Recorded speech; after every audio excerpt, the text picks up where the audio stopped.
नमस्कार दोस्तों, मेरा नाम है आशीष राठौर। आज भारतीय रेलवे के इलेक्ट्रिफिकेशन प्रोजेक्ट को लेकर के वीडियो बना रहा हूं। दोस्तों, आज से कुछ समय पहले ही अभी एक बड़ा युद्ध छिड़ा हुआ था यूएस, ईरान और इजराइल के बीच में, जिसमें यूएस और इजराइल साथ मिलकर के ईरान के खिलाफ लड़ रहे थे। और आज भी वो युद्ध जो है वो विराम कहा तो जा रहा है कि हो गया है, लेकिन अभी भी ईरान के द्वारा आसपास के देशों में हमले लगातार हो रहे हैं। ये जो युद्ध था दोस्तों, कहीं ना कहीं जो एक बहुत ही प्रीशियस कमोडिटी है क्रूड ऑयल, इससे रिलेटेड ही है कहीं ना कहीं, क्योंकि जब ईरान ने देखा कि उसके ऊपर हमले हो रहे हैं, उसने सबसे इम्पोर्टेंट स्ट्रेट ऑफ हॉर्मुज़ जो रास्ता है जहां से क्रूड ऑयल जाता है दुनिया के अलग अलग देशों के पास, वो ही बंद कर दिया।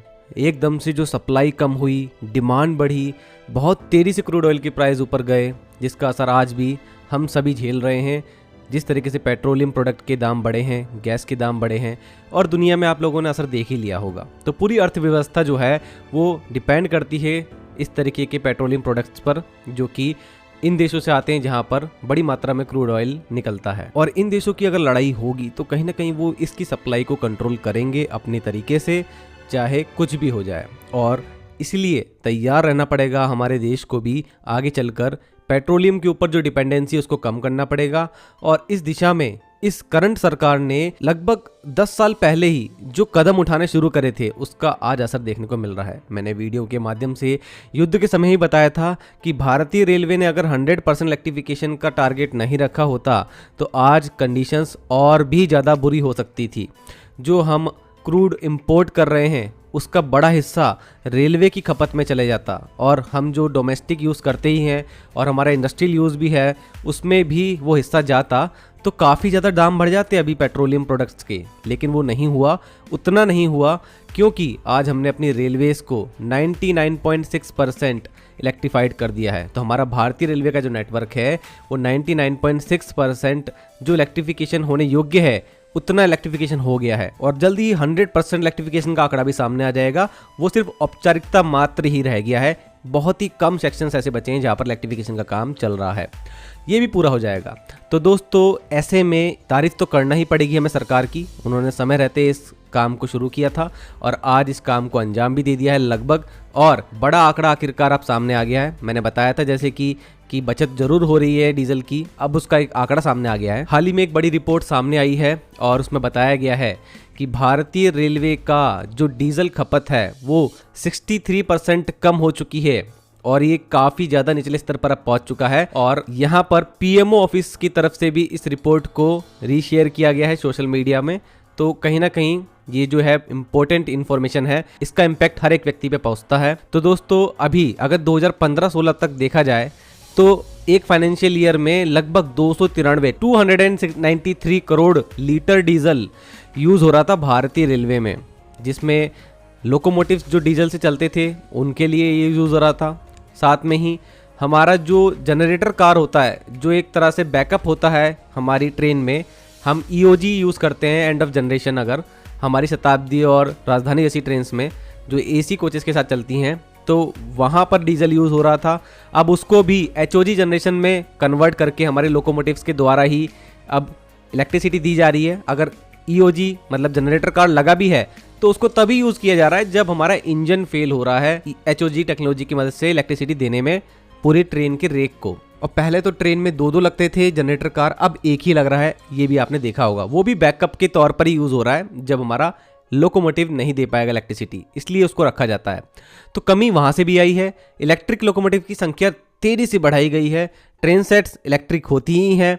डीईएमयूज से ज़्यादा ईएमयूज को इम्पोर्टेंस दी जा रही है, और अब तो हम हाइड्रोजन ट्रेन को भी बना चुके हैं, जिसका ट्रायल रन सफल रहा है और जल्दी ही कमर्शियल रन भी इसका होने वाला है, जिनसे सोनीपत के बीच में। तो ग्रीन रेलवे, ग्रीन एनर्जी की तरफ हम तेजी से आगे बढ़ रहे हैं। गो ग्रीन का सपना जो भारतीय रेलवे ने देखा था वो कामयाब होता दिख रहा है। और भारतीय रेलवे का जो ये अभी डीजल खपत का आंकड़ा है 2015-16 में 293 करोड़ लीटर था, ये घट करके अब आ चुका है 108 करोड़। अभी हाल ही में जो अभी खपत हुई है डीजल की वो सामने आया है। लगभग 63% यहाँ पर गिरावट आप लोगों को समझ में आ रही होगी। 175 से 185 करोड़ लीटर डीजल यहाँ पर बच रहा है हर साल भारतीय रेलवे के इलेक्ट्रिफिकेशन होने से। और अगर हम लोग अपनी 3 फेस लोकोमोटिव्स की बात करें जो कि आज बड़ी संख्या में देश में चल रहे हैं, और फ्रेट लोकोमोटिव्स की बात करें, उनके अंदर भी अब 3 फेस टेक्नोलॉजी यूज हो रही है। और हमारे पैसेंजर लोकोमोटिव्स WP7 WP5 तो थे ही। तो ये 3 फेस टेक्नोलॉजी के जो लोकोमोटिव है इनके अंदर रीजनरेटिव ब्रेकिंग का सिस्टम भी होता है। जो लोकोमोटिव अभी तक ले रहा था पेंटोग्राफ के द्वारा, अब वो फीड कर रहा है, इलेक्ट्रिसिटी बना रहा है, उसकी मोटर जो है एज अ जनरेटर की तरह वर्क कर रही है।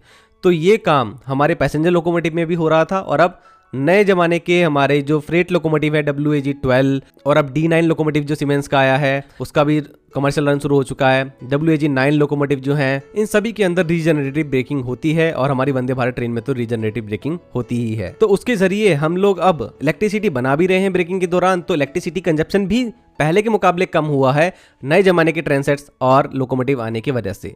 तो वहां पर भी हमें फायदा हो गया, और यहाँ पर हम लोगों ने जो अपनी डीजल की खपत थी वो भी कम कर ली बड़ी मात्रा में। एक बात और, इलेक्ट्रिकल इंफ्रास्ट्रक्चर जो रेडी हो गया है इसकी सोर्स ऑफ एनर्जी को हम कन्वर्ट भी कर सकते हैं।